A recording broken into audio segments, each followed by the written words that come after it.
Bismillahirrahmanirrahim. Assalamualaikum warahmatullahi wabarakatuh. Kembali lagi di channel kita semua, channel Daya Beta, channel yang akan bahas terkait budidaya ikan cupang. Oke teman-teman, gimana kabarnya? Semoga baik-baik saja ya. Siang hari ini kita akan berbagi ilmu kembali, tepatnya di channel Daya Beta.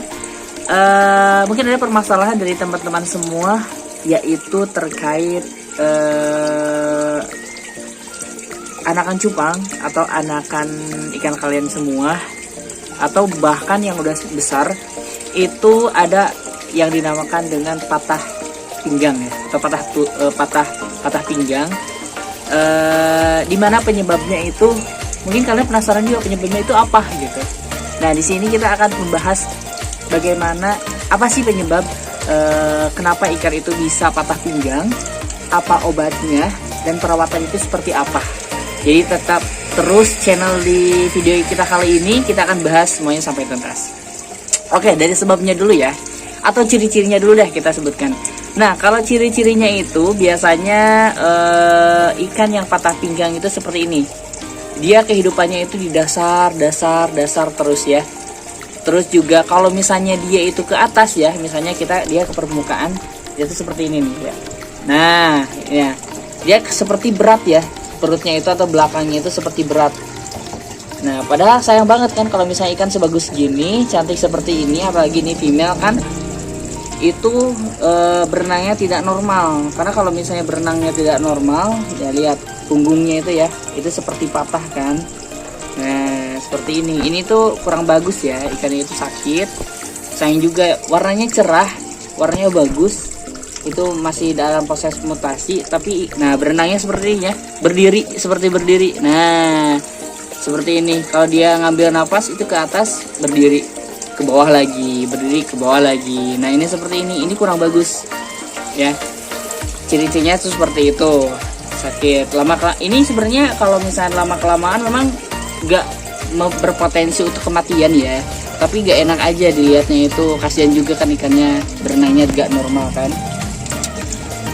Tuh ciri-cirinya. Penyebabnya, kalau penyebabnya itu sebenarnya ada dua faktor utama ya. Penyebabnya itu kenapa ikan itu bisa patah pinggang seperti ini. Yang paling utama sih pemberian pakan. Pakan kalian mungkin pemberian pakannya itu telat ya. Jadi usahakan kalau pemberian pakan itu pagi sore terusnya pagi sore. Kalau misalnya mau pagi terus atau sekali sehari itu gak masalah, asal porsinya itu sesuai ya. Pagi sore kalau misalnya ikannya sudah terbiasa pagi sore ya terus-terusan pagi sore, jangan sampai pagi sore atau pagi tiba-tiba ke malam. Kalau enggak siang tiba-tiba malam, enggak gitu. Siang sama malam misalnya itu. Tapi kalau misalnya udah kebiasaannya pagi sore ya udah pagi sore gitu. Itu faktor makan tidak sesuai jadwal.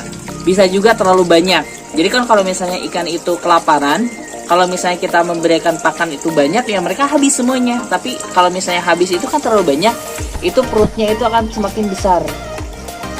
Di samping kemungkinan besar patah pinggang karena dia ke atas itu berat kan, bututnya itu semakin berusaha lagi jadi patah.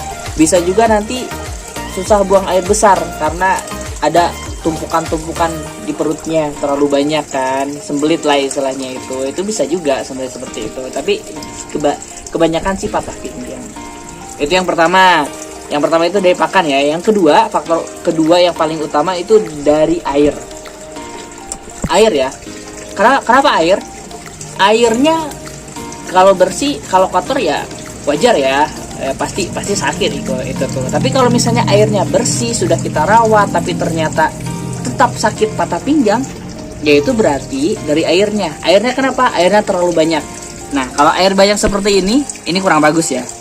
Ini kurang bagus. Apalagi kalau dari kecil ya, dari kecil kalian pemberian pakannya itu pemberian airnya itu masih terus banyak seperti ini dari kecil, dari mulai mutasi itu kalian banyak terus seperti ini. Nah alangkah baiknya kalau misalnya di umur penebaran ke tempat pembesaran itu usahakan airnya itu 5 kepalan aja.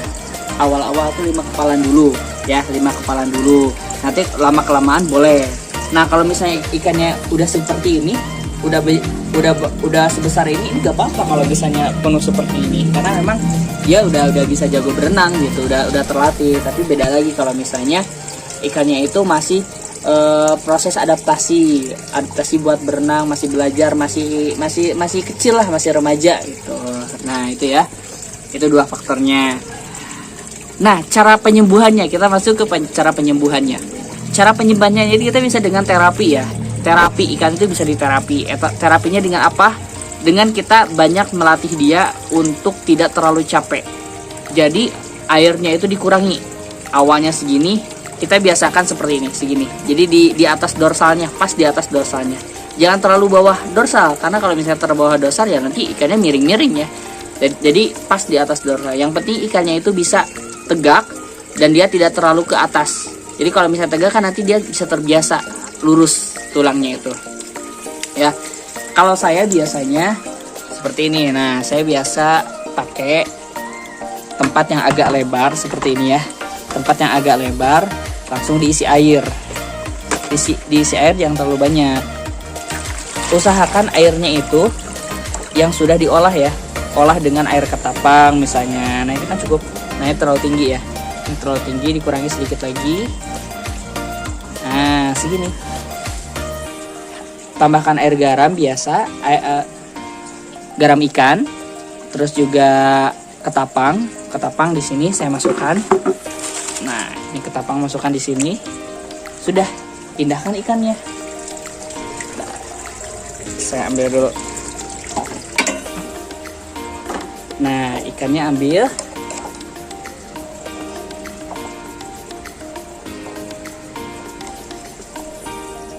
Pindahkan ke sini. Nah, itu kan udah berenang kan? Nah, dia udah setingginya itu tidak terlalu tinggi dengan dorsal, tidak terlalu rendah juga. Ini standar aja ya. Nah, seperti ini. Ini terapi ikan, usahakan itu minimal 1 minggu lah, minimal 1 minggu. Prosesnya itu bahkan bisa sampai 1 bulan. Ini juga saya baru coba ya.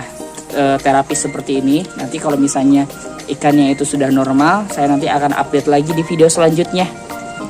Oke teman-teman semuanya, pemberian pakan seperti biasa, usahakan pakan hidup ya. Pemberian pakannya itu diamkan, terus juga ganti air jangan lupa 3 hari sekali ya. Kalau misalnya seperti ini cukup 3 hari sekali, jangan sampai lebih, karena kalau misalnya lebih kan amoniaknya juga akan banyak ya, kotoran dari ikannya juga nanti akan mempengaruhi kualitas airnya.